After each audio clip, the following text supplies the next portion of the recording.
రంగారెడ్డి జిల్లా Adibatla municipal chairman పై అవిశ్వాస నేపథ్యంలో కౌన్సిలర్ మర్రి నిరంజన్ రెడ్డికి కాంగ్రెస్ పార్టీ నోటీసులు జారీ చేసింది. సొంత పార్టీ చైర్మన్ పైనే అవిశ్వాస తీర్మానం తీసుకురావడంపై వివరణ కోరింది. రంగారెడ్డి జిల్లా కాంగ్రెస్ అధ్యక్షుడు చెల్లా నరసింహారెడ్డి షోకాజ్ నోటీసులు జారీ చేశారు. ఆదిబట్ల మున్సిపాలిటీ చైర్మన్ కొత్త ఆర్థిక గౌడ్, వైస్ చైర్మన్ కోరే కలమ్మలపై 12 మంది కౌన్సిలర్లు అవిశ్వాస తీర్మానాన్ని కలెక్టర్ కార్యాలయంలో అందజేశారు.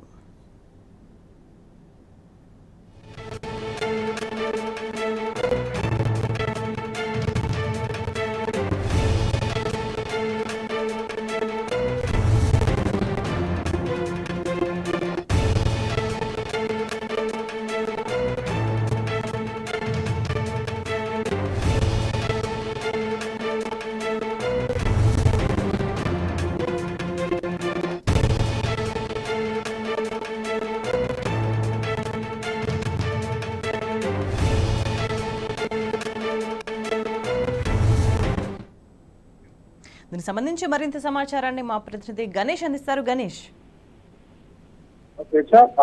మున్సిపాలిటీకి సంబంధించి అలాగే బీజేపీకి సంబంధించిన 12 మంది మంత్రులందరూ 10వ తారీఖు రంగారెడ్డి జిల్లా కలెక్టర్ తీర్మానం ఇవ్వడం జరిగింది. కాంగ్రెస్ పార్టీ నుంచి తీసుకొచ్చి టీఆర్ఎస్ జాయిన్ అయిన తర్వాత కొత్త ఆప్షన్ రోజు ఇక్కడ కూడా మున్సిపల్ చైర్మన్ గా ఉండడం జరిగింది. టీఆర్ఎస్ పార్టీకి సంబంధించిన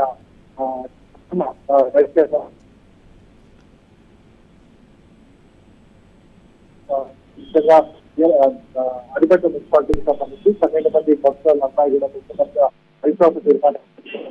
దీనికి సంబంధించి దీంట్లో సూత్రధారిగా వ్యవహరించిన మరి నిరంజన్ రెడ్డి పైన కూడా జిల్లా రెడ్డి నోటీసులు ఇవ్వడం జరిగింది.